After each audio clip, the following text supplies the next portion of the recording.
Hi, I'm Andrew Hunter, chef for Kikkoman Sales USA. Today we're going to make a tornado omelet. You'll see the technique is a little challenging, but it's a lot of fun and it'll definitely make your guests say wow. Let's get started by preparing the unagi sauce mixture. Whisk together Kikkoman Unagi Sauce, which is similar to sweet soy glaze, Kikkoman citrus seasoned ponzu, and toasted sesame oil, and set this aside. Now we'll prepare the rice. Let me show you how to give it a perfectly crispy texture.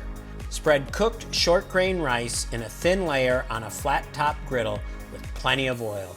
The goal is to create crispy grains similar to breakfast hash browns.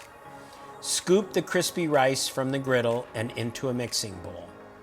Fold the unagi sauce mixture into the rice and season to taste with sesame oil. Cover the rice until you're ready to serve.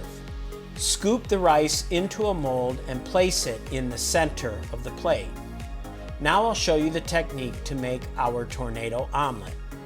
Add oil to a 10-inch non-stick skillet over medium heat. Ladle the whisked eggs into the skillet.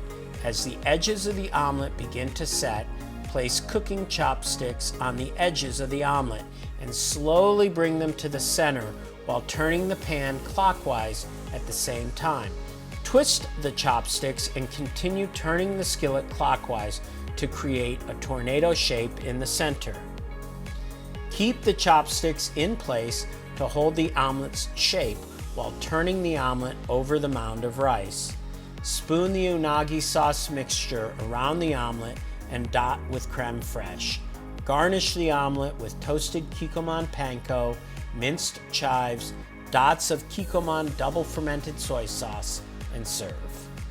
Here you have the tornado omelet. It's one of my favorite new dishes to make because the flavors of the eggs, rice, and Kikkoman sauces just go great together.